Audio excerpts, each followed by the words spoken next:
Hello, everybody. Today we're going to be talking to you about understanding transcranial photobiomodulation, the history, mechanisms, and some case studies.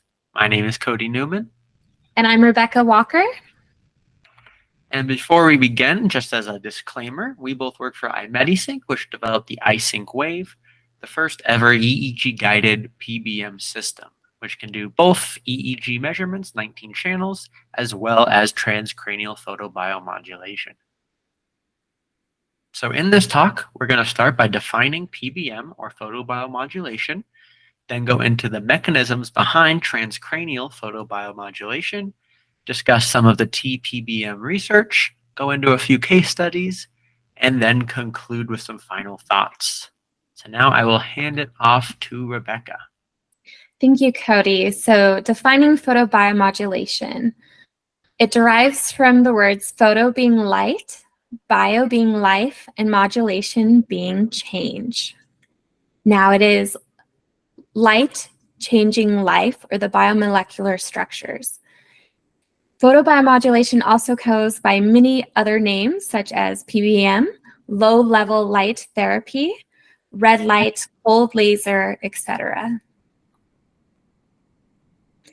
I'll now cover the history of how we came about PBM and the current uses that we use PBM for. All right, history. Accidents happen. The father of PBM, or low laser light therapy, is Dr. Endre Mester. Born in 1903, he's a Hungarian physician and professor, and the pioneer of laser medicine. And one of my favorite things is that he discovered low-level light therapy by accident. In 1967, McGuff did a study, Dr. McGuff's from Boston, where he had rodents that had cancerous tumors, and he used a high-power laser to destroy the tumors. And Dr. Mester thought it would be a good idea to replicate this study. So he got all of his things ready. However, he had a low-level laser as opposed to Dr. McGuff's high-powered laser. And as a result, the cancerous tumors were not destroyed, but he observed that the wounds healed faster and the hair growth occurred quicker. He called this phenomenon laser biostimulation, or the low-level laser therapy. So here we see a picture of the historic mice, which was donated by his son. Eventually, his sons ended up doing a bunch of research with him, kind of making it a family goal, lifelong event. And we see here in 1971, he wanted to test out his hypothesis from his first study to see if the effect of laser rays on wounds would heal them. And so this picture shows a mouse. Both of them were given a laser light treatment on the right side of the wound as composed to a control on the left side. And as you can see in both pictures, the right side is a smaller circle where the left side heals gradually. And this confirms his hypothesis of faster hair regrowth and faster wound healing. So unfortunately, all the multitudes of companies caught on to the miracle lasers of red light therapy, and they began creating numerous claims that was a detriment to the PBM public because the public eye lost trust in PBM. Today, Centers for Medicare and Medicaid Services do not provide coverage for low-level light therapy. Cigna lists it as experimental, investigational, or unproven for any indication. Current PBM uses. So along with kind of the snake oil claim, we see that there are countless uses that they claim to work, from depression, skin aging, hair loss, stroke, acne, wound healing, etc.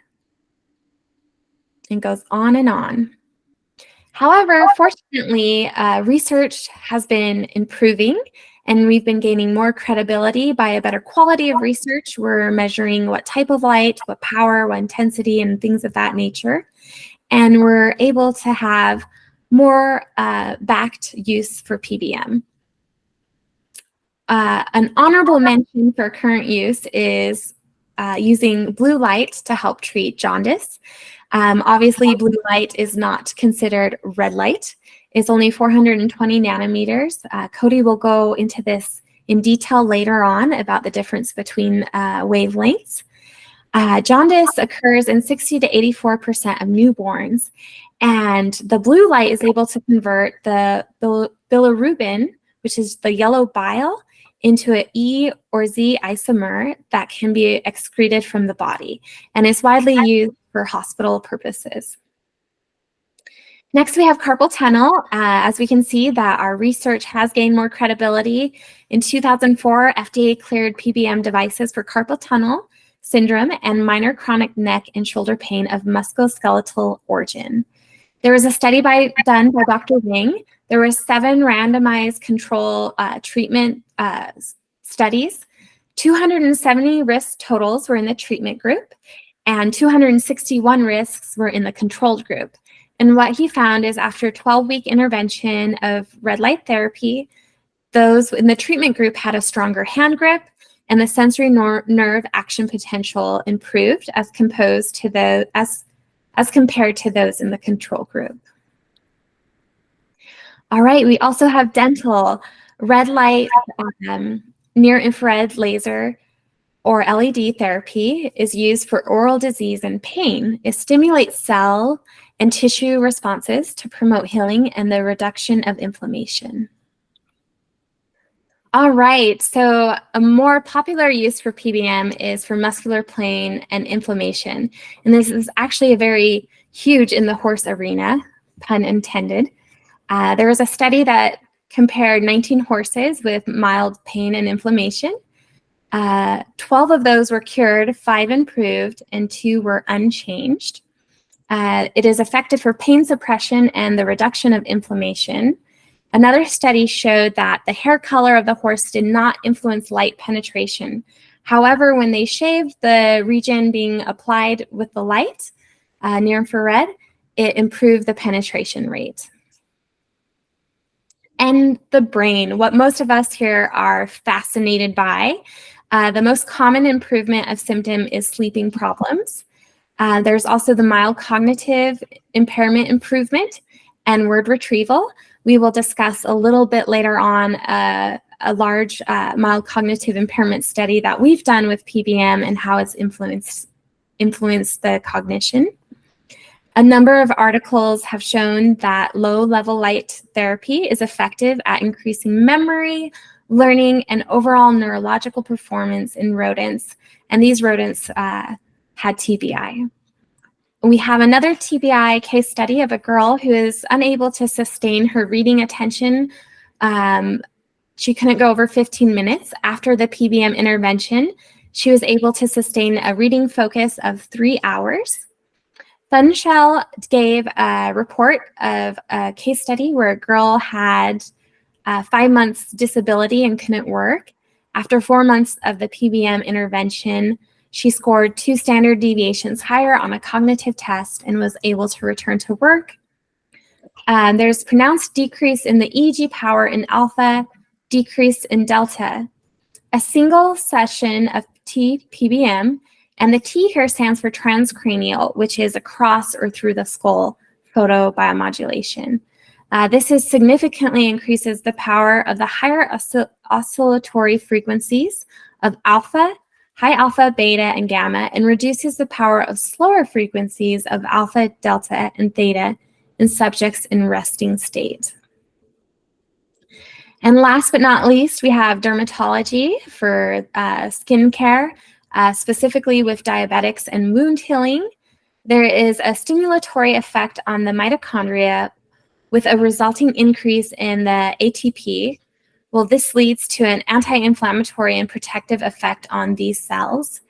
And just to kind of honor Mester's work, he highly recommends the application of lasers to stimulate wound healing in cases of non-healing ulcers. And 85% success rate out of the 875 open wound participants. And it's also good to note that In some diabetic cases where amputation would occur due to the wound healing of the near-infrared light, amputation was avoided. And now we will turn the time over for Cody to go into more of the science behind how TPBM works. Thanks, Rebecca. So yes, I'll be talking about some of the mechanisms behind transcranial photobiomodulation and how the human brain has its own version of photosynthesis. So in this section, I'll talk about how light affects the brain. Then we'll take a step back, talk about what is light, kind of in a physics idea. And then using all of that information, we'll discuss how to choose the best variables for PBM. So red light in the brain, let's take a look under the hood. This is a pretty common picture you'll see in the literature showing all the effects that different wavelengths of light have. And in this talk, we're mostly going to be discussing the three big ones that come from red light therapy. There's mitochondrial activation, nitric oxide release, and calcium signaling. So let's start with the mitochondrion, the powerhouse of the cell. So 1.45 billion years ago, there were just single cells floating around, and some of these cells learned how to eat random debris to produce ATP. ATP, or things like ATP, is the power source of all living creatures on Earth. It's basically just a molecule that's really easy to break down and convert into useful energy. Eventually, some other cells learned to eat and digest those ones to steal their ATP, but one day one of these carnivorous cells ate a power-producing cell and didn't digest it and just let it live on the inside. And that right there was the first ever mitochondrion, and what we call mitochondria. So, to put it simply, mitochondria break down glucose and produce ATP. Our body in total is producing 9 trillion ATP per day, which is one human's body worth. So, there's a lot of this ATP being produced, and let's talk about how red light can help that system. So, mitochondria tend to be in different parts of the body, but it varies widely and correlates with metabolic requirements. Low mitochondrial cells include osteoblasts, keratinocytes, and fibroblasts. These are generally things in the skin, in hair, or in blood. Whereas high mitochondrial cells include muscle, neural tissues, organs, and myocardial cells. And what we find in the research is that cells with more mitochondria have better effects when doing PBM. So how are these mitochondria producing ATP? The basic idea is that glucose and oxygen produce carbon dioxide, water, and ATP. This is a pretty complex system that starts with glycolysis, then leads to the Krebs cycle, and after that we have a few extra ions on the inside of the mitochondrion. As those ions leave the mitochondrion, there happens to be kind of a complex series of events that happen, and the outcome is this production of ATP molecules. So this is the mitochondrial electron flow. It's pretty simple. I'm sure we all went through this in our 5th grade science class, but luckily for us today, we're not going to go through this whole process. All I want to do is bring your focus to the very last step here with this cytochrome C oxidase. The cytochrome C oxidase is the terminal enzyme in that mitochondrial electron transport chain. It contains 13 proteins, 2 heme centers, and 2 copper centers. These are the little copper centers right there that lead to the magic. Copper has absorption peaks of light in the red and near-infrared spectral regions, specifically around 620 nanometers and 825 nanometers. So how do we know that these are kind of how more ATP is being produced? This is from a study where we have the yellow line, which is the amount of ATP in a cell, the red line, which is the activity of the cytochrome oxidase, and the orange line is the absorption spectrum from various wavelengths of light. And we can see all of these increase as they get closer to that 620 nanometer range, and around 825 nanometers, they all have peaks. So as the red light activates these copper, it ends up producing more ATP that your body can use. So we'll take a step back from the mitochondrial activation now and talk about those other effects of PBM, including nitric oxide release. Nitric oxide is a signaling molecule in the brain, and by inducing the release of nitric oxide from the mitochondria, it can increase blood flow and oxygen supply to the brain. This has effects like enhancing neural activity, increasing plasticity, and providing neuroprotection. It also has anti-inflammatory properties and reduces oxidative stress.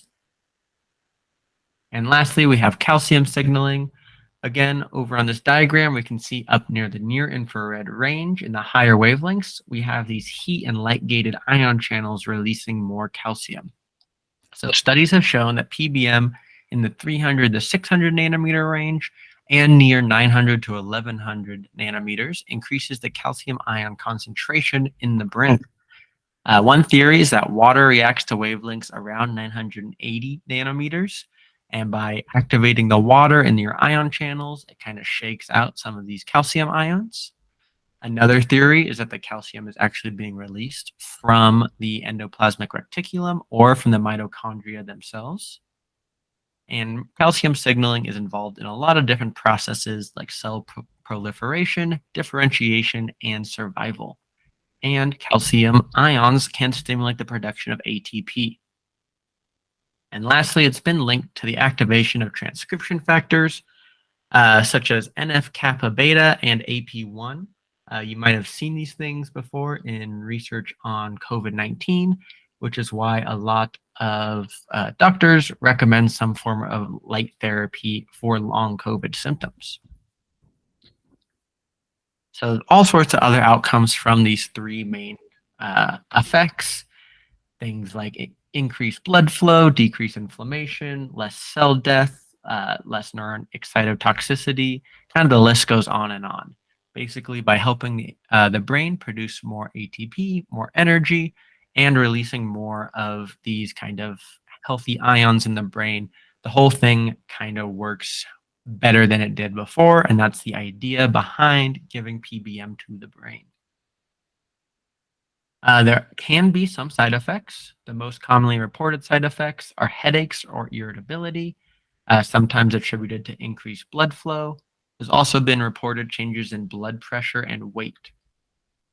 Something I'd like to point out is that if a patient has toxic encephalopathy, basically toxins in the brain, by increasing the brain's metabolism, it could lead to a proliferation of the toxins.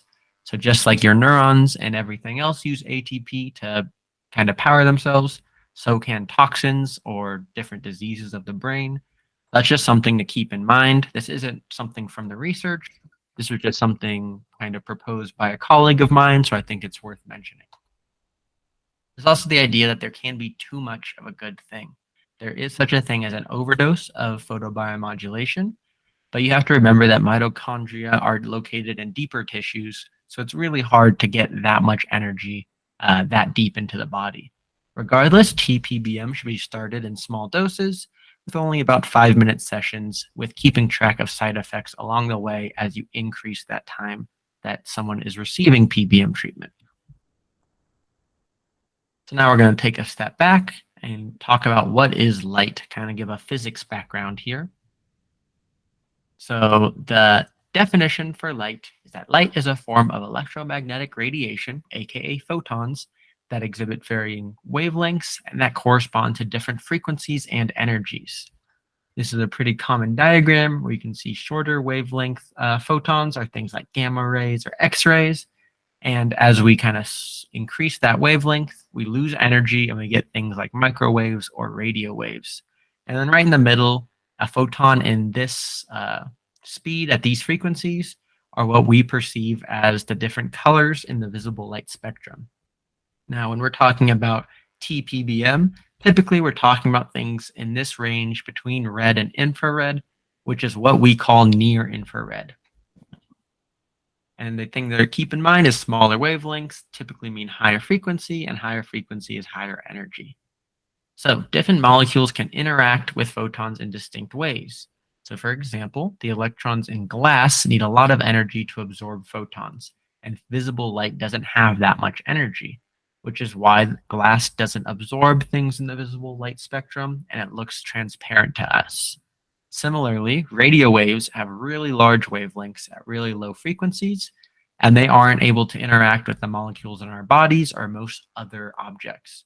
So that's why we are quote unquote transparent to radio waves, or why you can listen to a radio inside your house.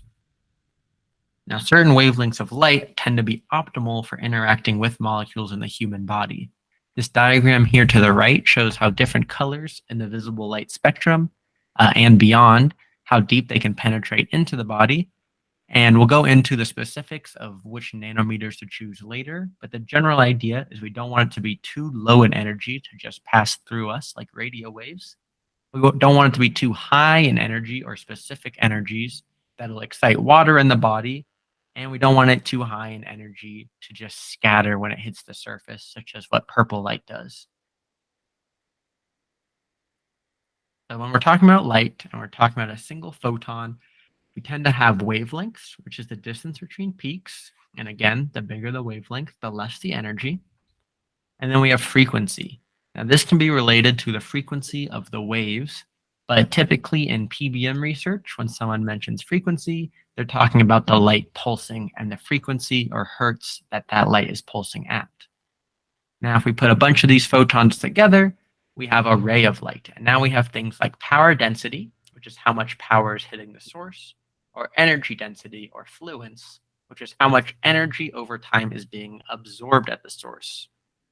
Now, if we take a look at this source, light has a Gaussian distribution, meaning that by mathematical definition, cells in the center of the beam are getting twice as much power as cells on average.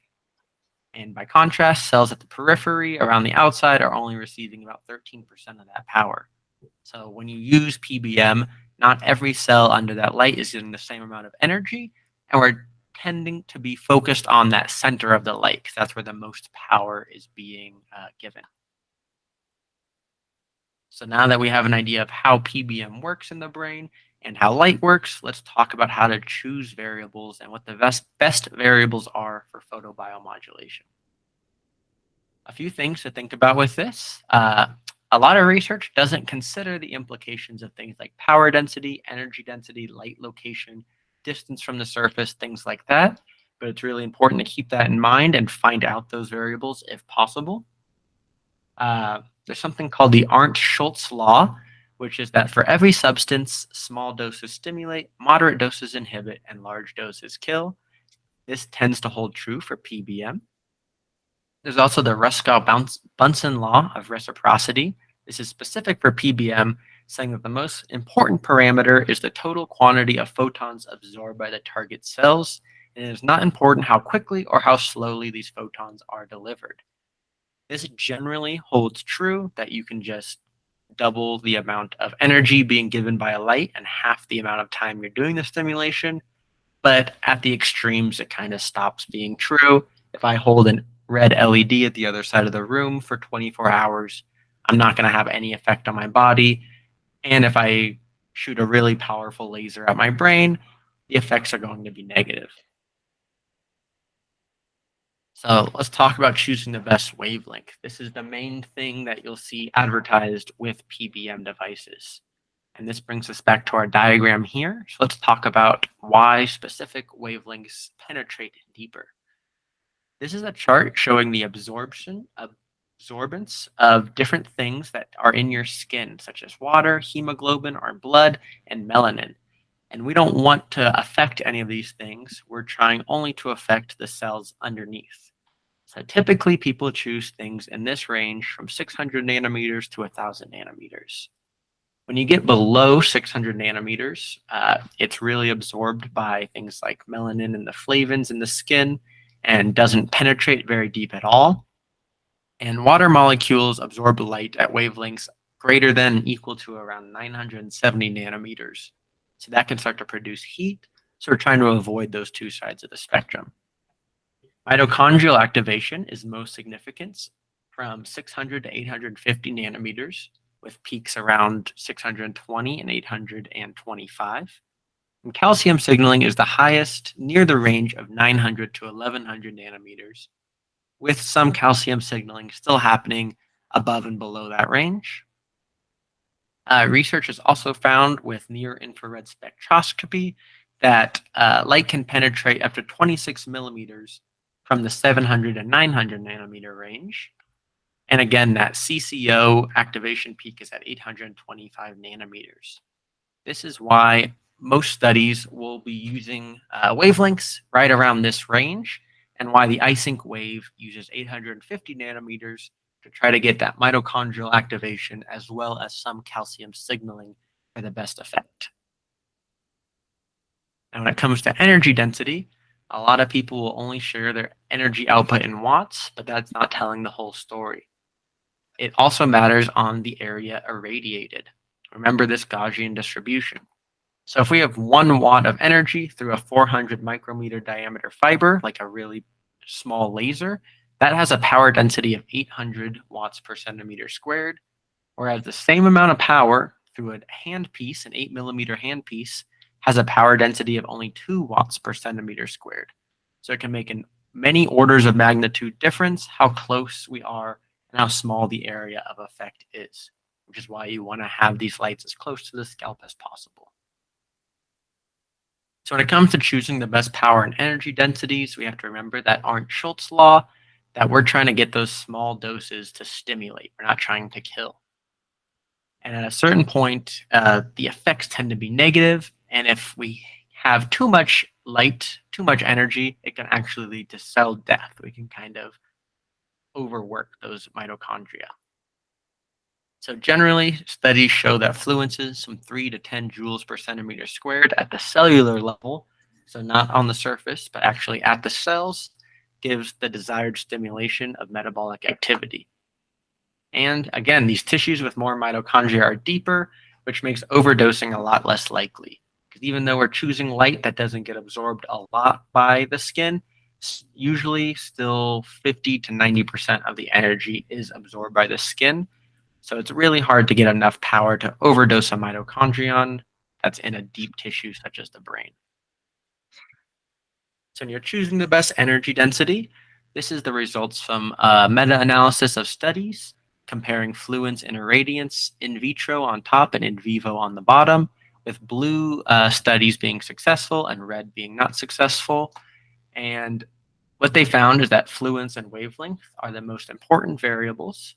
And generally, like in a petri dish, it's really easy to overdose these cells. But in vivo, inside the organism, there's almost no chance of an overdose. And generally, the ineffective studies were due to lower doses. Again, this is showing how skin penetration has such a big effect. Now, when it comes to lasers or LEDs, you can use either. People tend to say lasers have deeper penetration depth, and there are these interference patterns when a laser hits cells in your body called laser speckles that seem to activate mitochondria more. Although a recent review has found that there's no substantial difference between lasers and LEDs when all other light parameters are equal. So again, if it's the same amount of power hitting those cells, it'll have the same effect. Now, when it comes to frequency, there's either continuous PBM or pulsed PBM. And again, that pulsed is the light turning on and off at some frequency. Now, this research is relatively new, but it's finding that pulse light seems to be better in certain circumstances. A lot of the research is on 10 hertz, 40 hertz, and 100 hertz PBM. And now new research is showing the benefits of utilizing brainwave bands for frequency selection. The idea being that by giving faster frequencies to the brain that is underactive, we can kind of activate it more. And by giving slower frequencies, we can kind of calm down or not overstimulate an already overactive brain. And we'll go into some of these effects when we talk about our case studies later. Another impact from pulsed waves is they tend to supply a higher power density, meaning that they can reach deeper structures because there's more power when you're flashing a light. And there's also some research showing that mitochondria have a sort of resonance around 10 hertz. So a lot of the literature likes the 10 hertz frequency bands and things around that. Now, with that, a better understanding of how PBM works, I'm going to hand it back over to Rebecca to talk about some studies on TPBM. Thank you, Cody. There's always some advantages to working with a rocket scientist. We will be talking about the efficacy and how small doses leading to major impacts. Our outline is we'll mention a common database that people can have access to see what PBM research is currently available and has been accomplished. I'll review some example cases and go over our big mild cognitive impairment study. All right, so this is the research database. It has over 5,000 articles on PBM. It's the full photobiomodulation clinical database. My friend Peter Foran and his group were in charge of compiling it and making it from the University of Michigan. If you're interested in gaining access to this, please email me at the email provided, rebecca@iMedisync.com, and I'd be more than happy to share. It just helps us kind of see what research has been done and what the results are. As you can see, it gives a category, whether that's like the brain, the hand, carpal tunnel, Alzheimer's disease. It gives the year of the publication, the title, study type, and it lists the specifications such as the nanometers, how close to the skin, etc., the duration, and then it gives us a brief summary of what the article says and if the results are positive, unclear, or negative. So for our research segment, I will review a case study of an epileptic patient. And then we have our big mild cognitive impairment study that has 53 participants.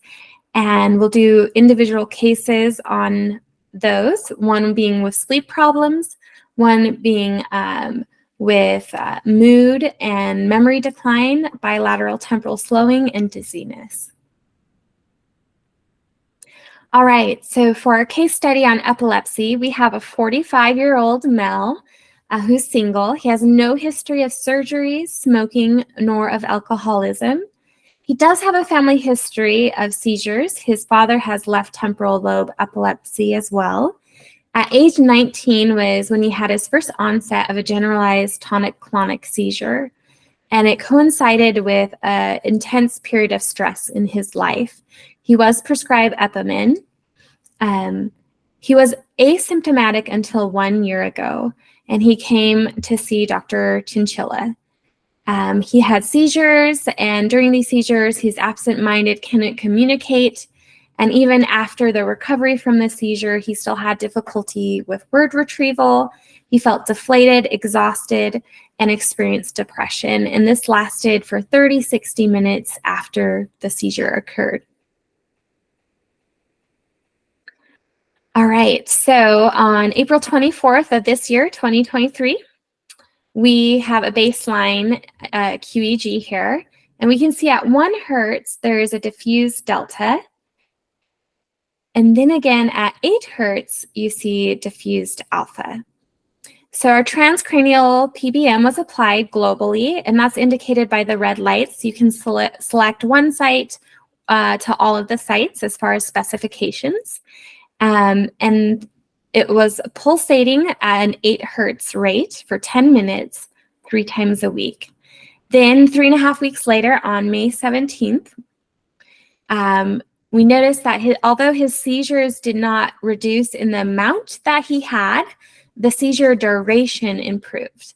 He went from having a length of 2 to 3 minute seizure down to a 1 minute seizure, and his recovery was remarkably improved.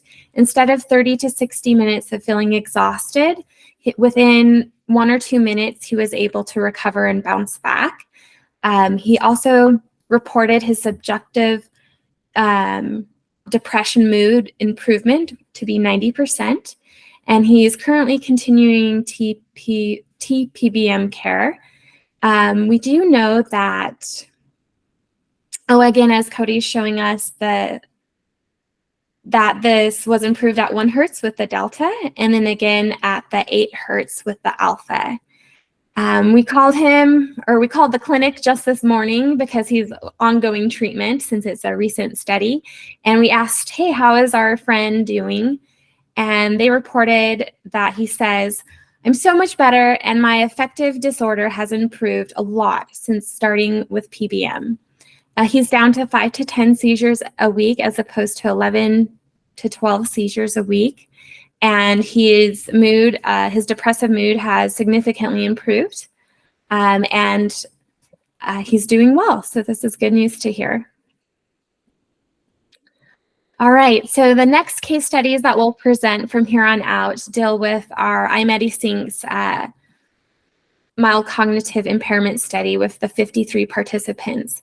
Our research objective is to investigate the effects of QEEG-guided transcranial photobiomodulation as an intervention for cognitive impairment with elderly population with mild cognitive impairment.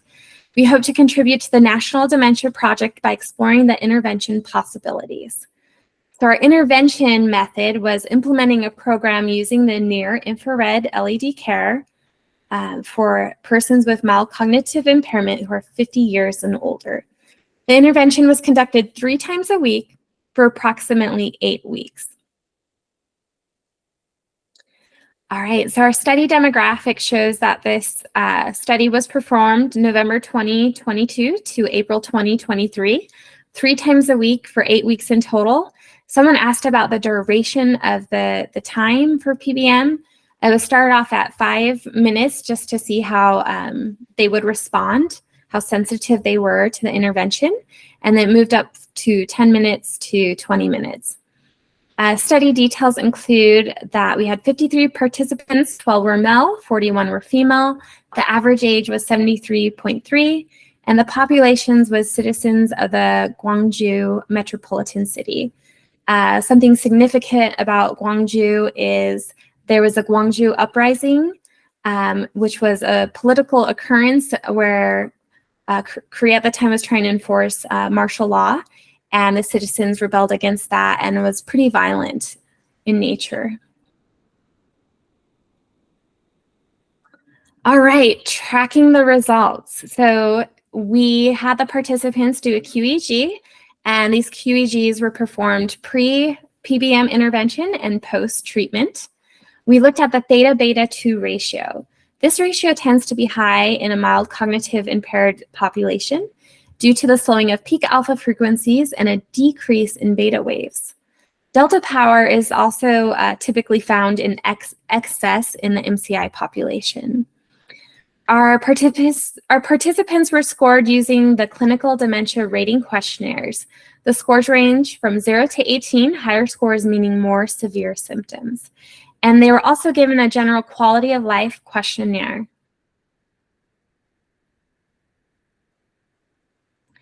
So this is a wonderful feature that iMedisync has with our software capabilities for researchers. We can take the whole QEEGs and look at them as a whole. So our before and after is actually before all 53 participants and after all 53 participants. And the before shows where there's discrepancies, and the after shows how those were normalized. Then the p-value is in red. So anything that was statistically significant will show up as in red. And you can see there was a lot of significant results here. The frontal and parietal lobes for the theta-beta 2 ratio are normalized after the intervention. Significant difference in the frontal lobe, and the MCI group has a positive effect on the slow wave in the frontal lobe. So you can see how that was able to improve. All right, our MCI participants also, again, this shows that frontal and parietal lobes are normalized after the intervention, and a significant difference in the frontal lobe. And it just shows another diagram of how the delta power was able to improve. MCI participant key results. So this is where we did the quality of life questionnaire and the clinical dementia rating. So the clinical dementia rating shows that 68% of the participants scored better and after 12-week durations, and some of them stayed the same, and 15% scored worse.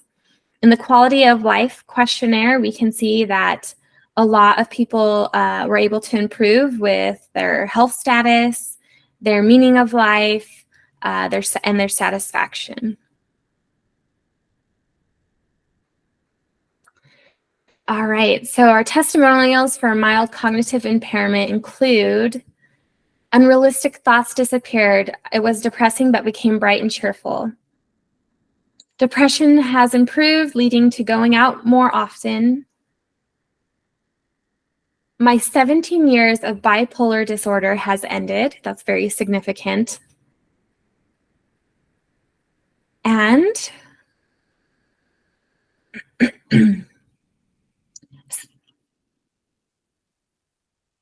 all right, so our first case study here is with sleep improvement. This is of a 59-year-old male Gwangju uprising victim. He suffered severe PTSD, and as a result, he was unable to sleep for more than 3 or 4 hours at a time. He would drink alcohol, about 7 bottles, and sleeping pills just to help him get to sleep. So we see in his baseline QEEG that he had excess at 8 hertz in the frontal lobe and diffused excess at 4 hertz in the left hemisphere. So transcranial photobiomodulation of a pulsating 14 hertz was applied globally, as indicated by the red lights. And after his intervention, there was an elimination of the delta and theta findings. You can see in the 4 hertz.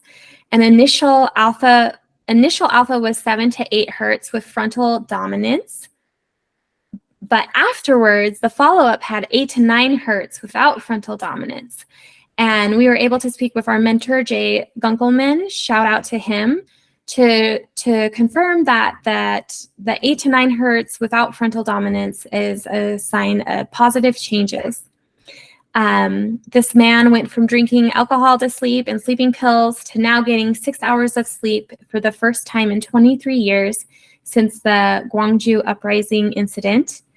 And his headaches also went away. And we're happy to report that he no longer consumes alcohol. All right, our next case study is for mood improvements and strange thinking.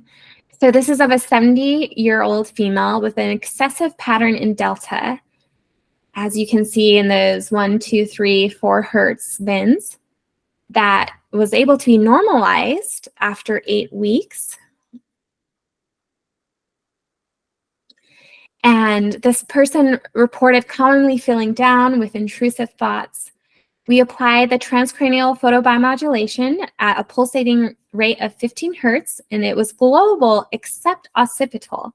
So this is another point why it's important to do an EEG assessment to kind of guide your PBM treatment, which is wonderful that the iSync Wave offers the EEG capabilities with the PBM application.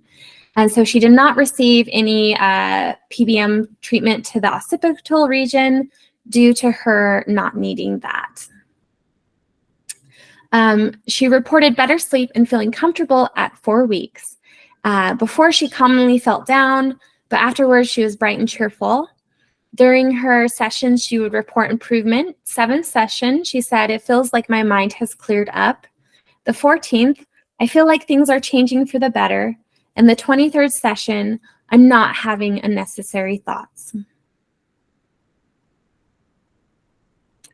All right, memory decline. We have a 52-year-old female here, excessive frontal alpha at the baseline, and you can see 8 weeks later that was able to be decreased. The transcranial photobiomodulation was applied globally except for the occipital again, and this was at 15 hertz pulsating and for 3 times a week. The significant memory improvements were reported, and even the spouse said, "My wife with dementia used to cry every morning, but now she laughs in the morning." I am certain that that spouse is very grateful. All right, next we have bilateral temporal slowing as indicated in this topomath. This is an 84-year-old female with mild cognitive impairment. So we can see that there's temporal slowing, and that is able to decrease after 4 weeks. SMR also was able to increase. And transcranial photobiomodulation was applied globally at 13 hertz pulsating for a total of 12 sessions, 3 times a week. And this client reports greater memory improvement.